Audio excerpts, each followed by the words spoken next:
E hoje eu quero conversar com você sobre algumas coisas que acontecem na nossa família, para você examinar e pensar se a sua casa é uma casa que constrói saúde ou se o seu lar é um lar que promove doenças.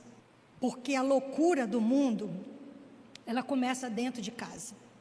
Tem um versículo, 1 Coríntios 13, 4, 5, que diz que o amor é paciente, o amor é bondoso, ele não maltrata e ele não se orgulha. Isso mostra que o casamento, ele é um projeto de Deus. Deus projetou o casamento. Isso não é construção humana. Deus fez isso, e Ele fez por amor e com propósito. E tem vários versículos na Bíblia que mostram o propósito de Deus. Aqui em Gênesis 1, 27 diz: criou Deus o homem à sua imagem e semelhança, homem e mulher os criou. A gente precisava refletir Deus. Quando Ele criou o casamento, tem alguma coisa do coração de Deus que é refletido aí. E a gente precisa analisar se a gente está refletindo o coração de Deus na nossa casa, na nossa família. Deus fez o homem e a mulher muito diferente. Eu lembro de uma história de um cara que estava andando pela praia e ele chutou um objeto que ele não entendeu o que era, pegou, foi limpar, estava cheio de areia, e ele descobriu que era uma lâmpada mágica. E aí, esfregando a lâmpada para limpar, saiu um gênio lá de dentro. Aí o gênio saiu mal-humorado, falou assim: poxa, mas 1000 anos para me achar? E falou assim: eu estou com tanta raiva pelos 1000 anos que eu fiquei nessa garrafa, que eu não vou dar 3 desejos não, eu vou dar um só para você. E pede rápido, senão eu vou embora. O cara desnorteado, né, falou assim: poxa, uma oportunidade tanta, não quero perder. Mas ficou na dúvida, só podia gastar um cartucho. Ele falou assim: bom, eu estou na frente do mar, eu tinha vontade de ir para o Havaí, então faz o seguinte, faz uma ponte para mim, para eu ir para o Havaí, porque eu tenho medo de andar de avião, porque nada vai me fazer acreditar que ele não vai cair, e eu também tenho medo de andar de navio, porque eu fico enjoado, então faz uma ponte para mim. E aí o gênio falou: rapaz, tu é louco? Onde é que eu vou arrumar cimento, mesmo sendo um gênio, para construir uma ponte até no Havaí para você? Eu vou botar pé nessa ponte, lá no oceano todinho para você? Não, meu filho, você está muito doido, eu vou te dar mais uma chance, faz mais um só. Aí ele já podia respirar, ele falou assim: tudo bem, eu quero conhecer a cabeça das mulheres. Aí o gênio falou: quantas pistas quer a ponte? Os homens acham que eles não conseguem conhecer a cabeça das mulheres, mas mulher também não conhece a cabeça de homem não, gente. É a verdade ou não é? Porque nós somos feitos diferentes, e essa diferença não está errado não, era para ser assim, porque é nessa unidade que as coisas acontecem e revelam o coração de Deus. É nessa unidade que Deus plantou o respeito, a fidelidade, a lealdade, a cumplicidade. Tudo isso faz parte do caráter de Deus, amém? Gênesis 2:24 diz: os dois se tornarão uma só carne. É para ser uma união segura, uma aliança estável, confiável, comprometida. Isso faz parte das características do relacionamento de Deus com a gente. Então, quando Deus fez essa união, Ele fez para refletir o caráter dEle. Tem um propósito. Efésios 5:25. Maridos, amem suas esposas como Cristo amou a igreja. Símbolo do amor de Jesus pela igreja. O tempo todo, na palavra de Deus, Ele relaciona a família, o casamento, com características do coração de Deus. E a gente precisa entender que nós temos que ser espelho de Deus. Esse é o propósito, é ser espelho de Deus. Eu sei que não é fácil, mas a gente está aqui para aprender. A gente não sabe, não nasce com todas essas informações, mas à medida que a gente vai entendendo como tem que fazer, a gente precisa se esforçar. Gênesis 1:28, sede fecundos e multiplicai-vos. O propósito é formar novas gerações, para que esse amor e esse propósito se estenda para todas as gerações. E se a gente não fizer isso, a gente adoece as próximas gerações. O objetivo não é só na nossa. Acontece, gente, que esse projeto e esse propósito não é um propósito no casamento para um viver, é propósito para dois. Porque se um só viver, desequilibra tudo isso. E aí, quando um só vive e o outro não, o relacionamento se torna um relacionamento abusivo.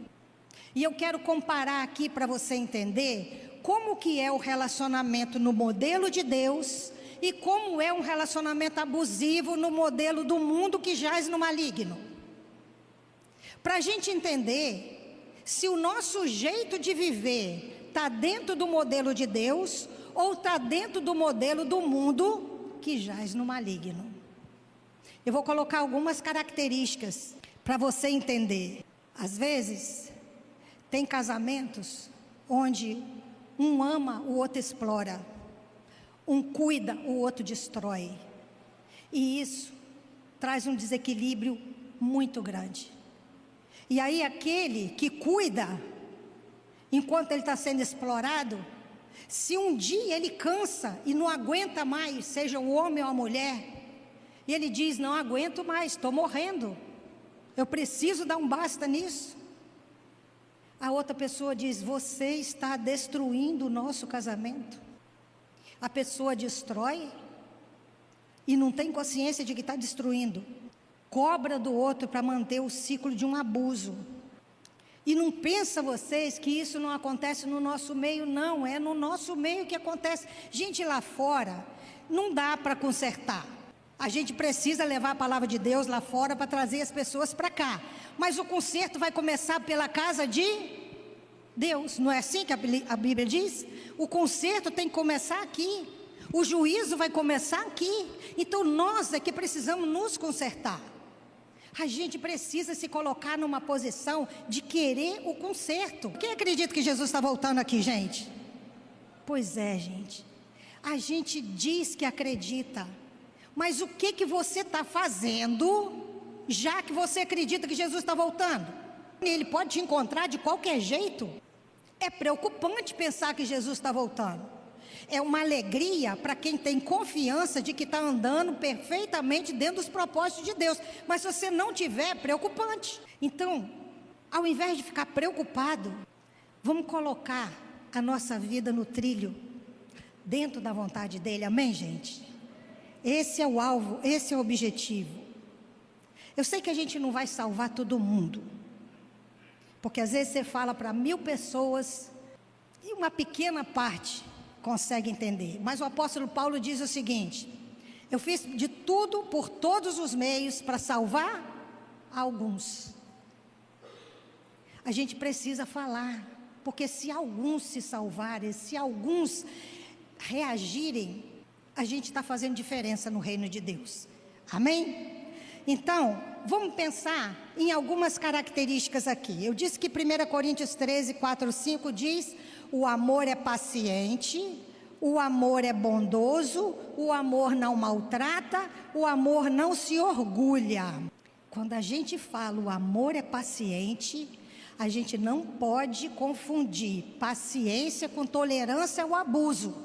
E tem pessoas que passam décadas dentro de um casamento, achando que elas estão sendo pacientes, que elas estão fazendo a vontade de Deus, mas elas estão tolerando abusos. Isso não é vontade de Deus.